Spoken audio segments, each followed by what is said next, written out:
Assalamualaikum warahmatullahi wabarakatuh. Jumpa lagi dengan saya Indra Setiawati di program Kupas Tuntas Undang-Undang Harmonisasi Peraturan Perpajakan.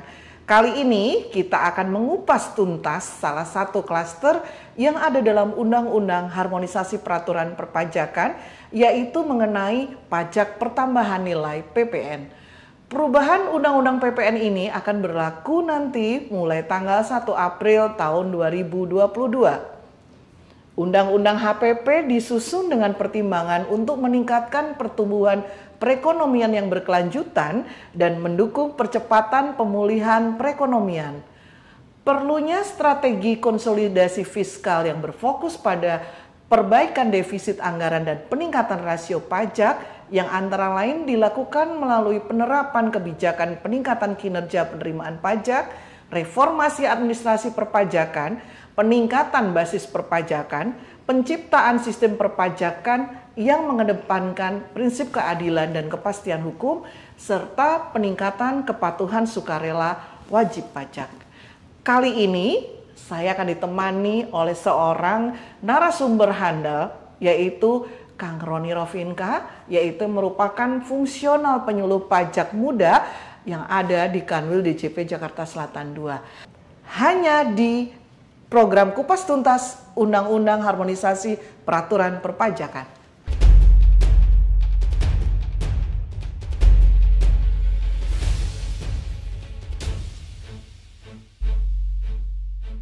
Ya, jumpa lagi dengan saya Indra Setiawati di program Kupas Tuntas Undang-Undang Harmonisasi Peraturan Perpajakan.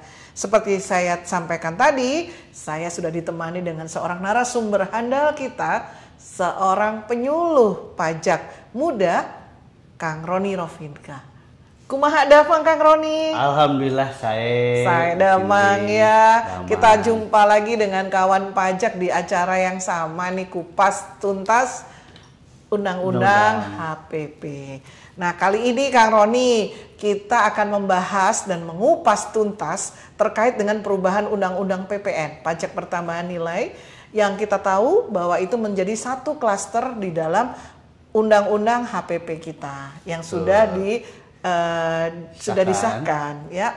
Namun Undang-Undang perubahan Undang-Undang PPN ini baru akan berlaku nanti di tanggal 1 April tahun 2020. Oke. 2022, mohon maaf. Nah, Kang Roni Rovinka, ada banyak sekali pertanyaan yang kami kumpulkan di redaksi terkait dengan perubahan Undang-Undang PPN.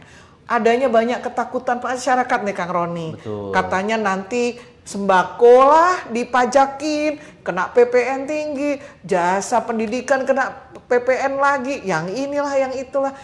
Untuk menjawab ketakutan dan kecemasan tersebut, kita kan ngobrol bareng dan mengupas tuntas tentang perubahan Undang-Undang PPN yang akan berlangsung di tanggal 1 April 2022. Oke, Kang Roni siap ya dengan pertanyaan kawan pajak ya? Siap.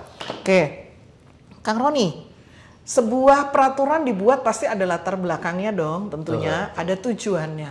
Nah, apa sih latar belakang dari dibuatnya perubahan Undang-Undang PPN di dalam Undang-Undang HPP ini? Ya, ada latar belakang yang sebetulnya menjadi dasar kenapa Undang-Undang PPN ini ada beberapa penyesuaian atau perubahan ya pasalnya di dalam Undang-Undang HPP ini. Oke. Nah, yang pertama itu adalah tujuan dari perubahan ini untuk memperluas basis perpajakan. Ya, jadi sebenarnya nanti ada berapa Kang? Ada tiga. Ada tiga. Nah, yang pertama perluasan basis perpajakan. Ya. Oke. Yang pertama adalah untuk tadi ya memperluas basis perpajakan. Jadi pemerintah ini masih terus memperluas basis perpajakan, mendapatkan data-data ya dari masyarakat. Ya, salah satunya adalah melalui penerapan PPN ini. Gitu. Karena nanti akan ada beberapa perubahan, terutama di pasal-pasal mengenai yang sebelumnya non BKP atau tidak dikenakan PPN ya, dan juga non JKP. Tadi BKP barang kena pajak, JKP jasa kena pajak. Intinya barang dan jasa yang sebelumnya tidak dikenakan PPN dalam Undang-Undang HPP ini akan ubah menjadi objek PPN atau dikenakan PPN.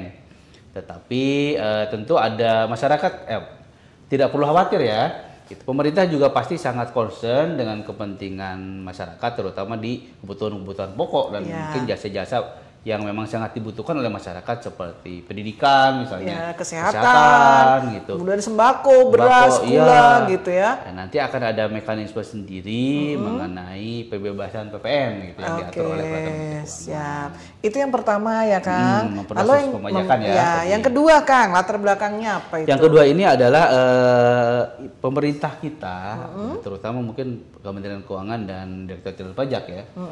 Itu setelah berdasarkan penelitian research ya atau mungkin data-data yang dikumpulkan ternyata di kita ini si efficiency ratio atau consumption efficiency ratio ya intinya rasio antara yang seharusnya dikenakan dengan yang dipungut gitu ya. Kita sudah berhasil memungut PPN berapa dibagi dengan konsumsi PDB terutama di konsumsi masyarakat nih.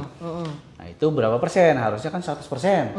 Nah, di kita ternyata baru 63,5%. 63,5%. Masih kurang beberapa persen lagi untuk dapat mencapai angka sempurna 100%. Betul. Jadi ini diperlukan sebuah ketentuan. Iya, betul. Jadi yang bisa membawa angka ini menjadi lebih pas ya di 100%. Gitu. Jadi kita tentu berupaya untuk mendapatkan kondisi yang optimal ya, optimal dalam pemungutan yang 100% tadi.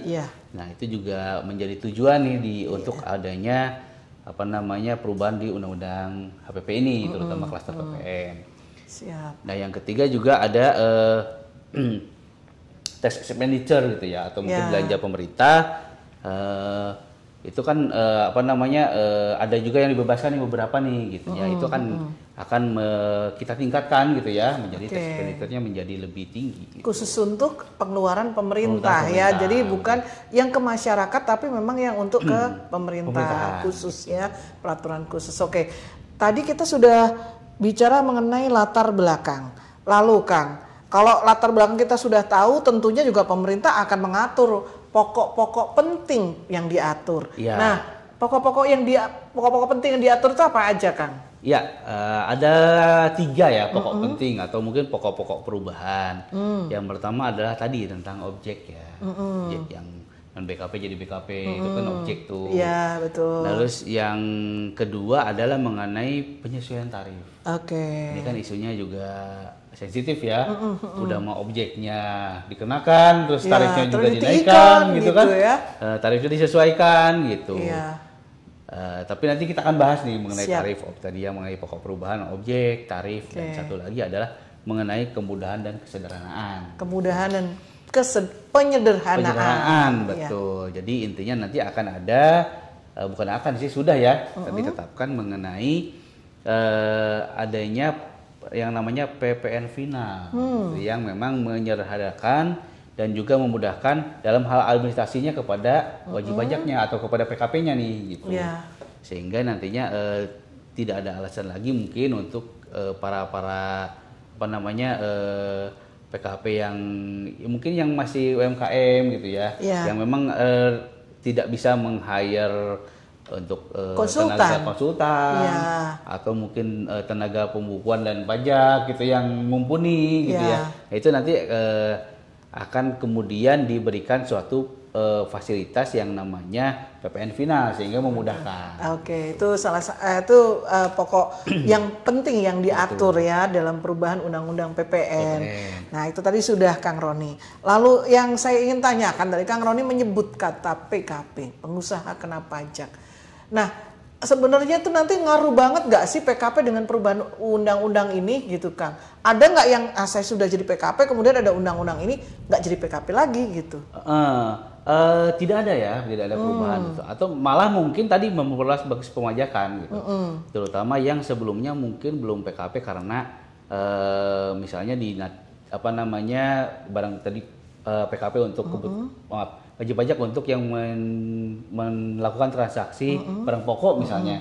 Sebelumnya kan bukan PKP tuh, dengan ada ini menjadi PKP karena nanti akan ada mekanisme pembebasan kan. Siap, gitu. Oke Kang Roni. Jadi tadi kita sudah bicara latar belakang, kemudian pokok-pokok yang diatur di dalam perubahan Undang-Undang PPN. Ya, Nah betul. ini Kang Roni, kalau tadi kita bicara ada perubahan, tentunya ada perubahan di JKP, non JKP, BKP, non BKP.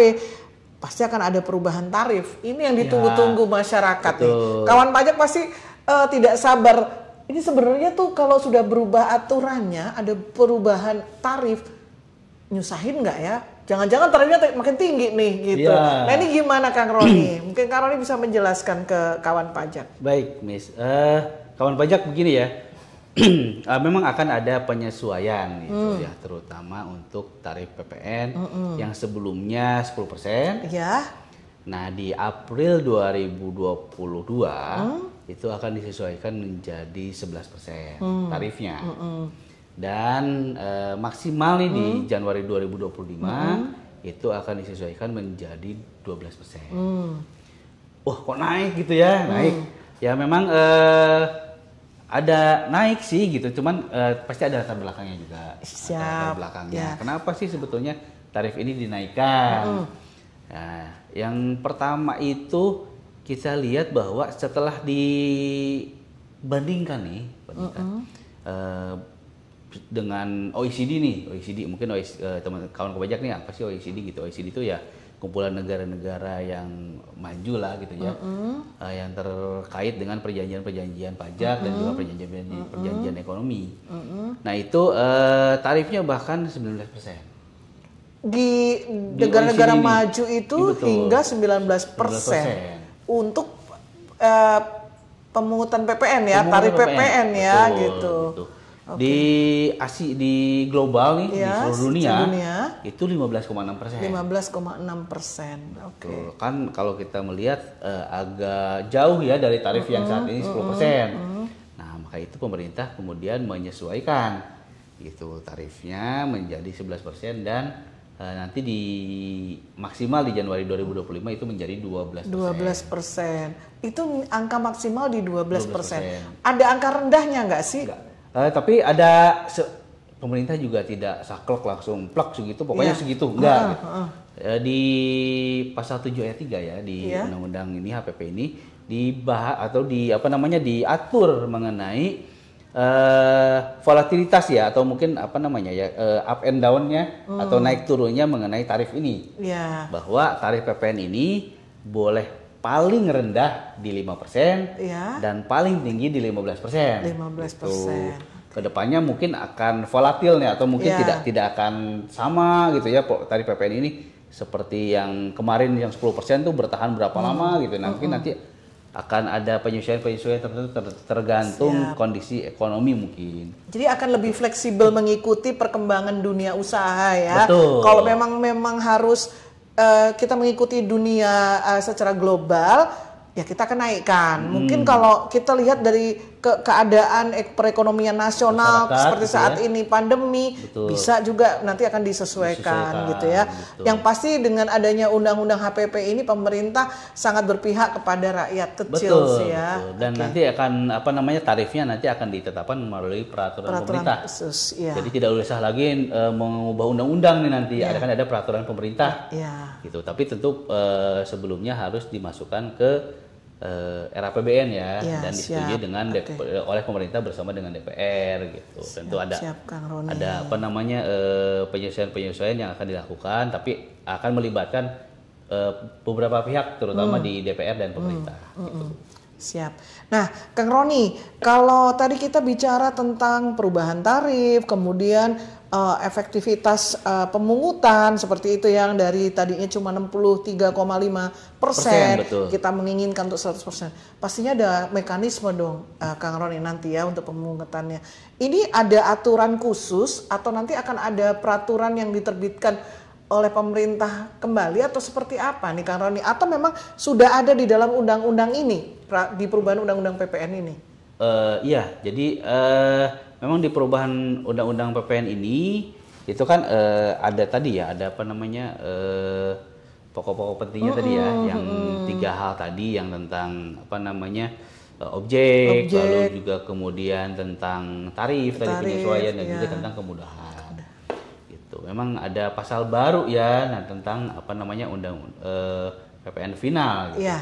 Nah tentunya pasti nanti akan ada keluar petunjuk pelaksanaan di lapangan ya. Betul. Jadi supaya nanti makin jelas bahwa bagaimana Direktorat Jenderal Pajak ini memberikan arahan ke masyarakat, bagaimana memungut dengan tarif yang baru, bagaimana melakukan efisiensi pemungutan gitu ya, dengan adanya KMK mungkin PMK ya, ketentuan betul. Menteri Keuangan ya, atau peraturan Menteri Jadi Keuangan. Memang ada 9 yang didelegasikan ke Menteri Keuangan untuk melakukan atau menerbitkan peraturan pelaksanaan. Siap, terkait gitu. Dengan perubahan Undang-Undang PPN. Ini, gitu. Oke, nah Kang Roni, masyarakat itu kan sampai saat ini kan masih ada kebingungan ya gitu. Kok dipajekin sih gitu? Ini nanti harganya makin tinggi dong gitu ya. Betul. Sembako, sekolah, kesehatan, obat-obatan kayak gitu. Nah nanti terkait dengan perubahan Undang-Undang PPN ini tadi sudah Kang Roni sampaikan bahwa ternyata pemerintah nanti akan tetap melihat bahwa itu dianggap sebagai BKP yang dipungut PPN, tapi nanti akan ada pembebasannya. Betul. Nah, ini mekanisme pembebasannya seperti apa nih Kang Roni mungkin? Ya. Bisa dijelaskan sedikit supaya kawan pajak tuh tahu bahwa ternyata memang dikenakan menjadi BKP, tapi sebenarnya dibebaskan gitu. Iya. Ya tentu saja ini mekanismenya berbeda dengan yang sebelumnya ya. Kalau sebelumnya kan memang non BKP, sehingga atas barang tersebut memang sepenuhnya tidak dikenakan PPN, sehingga ya kalau yang melakukan penyerahan itu kan sudah tidak menjadi PKP karena itu non PPN ya, atau non objek PPN. Tetapi kedepannya kita masih tunggu sebetulnya peraturan pelaksanaannya, tetapi ini berdasarkan aturan umum yang sudah ada yang sebelumnya, bahwa kalau yang namanya dibebasan itu ya memang berarti barangnya memang kena PPN, sehingga siapapun yang melakukan transaksi untuk menyerahkan barang ataupun barang kena pajak ataupun jasa kena pajak itu maka diwajibkan menjadi PKP sebetulnya gitu. Tentu walaupun menjadi PKP tapi kan tetap akan melakukan pembebasan ya, akan meminta surat keterangan bebas dari pemerintah gitu. Tapi memang masih kita tunggu nih gitu aturan pelaksanaannya, mudah-mudahan bisa segera terbit ya peraturan Menteri Keuangannya, dan nanti kita juga akan kembali nih membahas kembali ya Nis ya. Siap. Mengenai aturan. Nanti kita akan kupas tuntas lagi terkait dengan tarif baru, pemungutan PPN yang baru dan lain sebagainya. Pembebasan mungkin nanti ya, yang 9 pendelegasian ini mudah-mudahan keluar gitu ya, peraturannya terbit peraturannya bersamaan mudah-mudahan, sehingga kita akan kupas nih nanti satu-satu tentang 9 pendelegasian wewenang yang diberikan kepada peraturan Menteri Keuangan atau kepada Menteri Keuangan. Ya. Oke, nah Kang Roni, tadi kita sudah bicara tentang latar belakang, pokok-pokok pengaturan, pokok-pokok perubahan. Kemudian kita juga bicara sudah mengenai tarif ya. Betul. Ada satu lagi loh bahasan yang lebih penting lagi. Tapi kawan pajak tetap bersama kami di program Kupas Tuntas Undang-Undang Harmonisasi Peraturan Perpajakan. Tetap bersama saya Indra Setiawati dan Kang Roni Rovinka. Kita kembali setelah jeda berikut ini.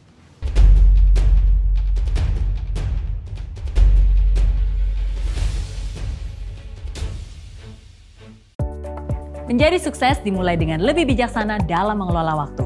Ada 3 alasan mengapa Anda harus melaporkan SPT tahunan lebih awal. Bebas dari rasa was-was, merasa lebih tenang, bisa fokus pada pencapaian Anda berikutnya. Lapor SPT lebih awal tidak hanya menentukan masa depan Anda, tapi juga seluruh bangsa Indonesia.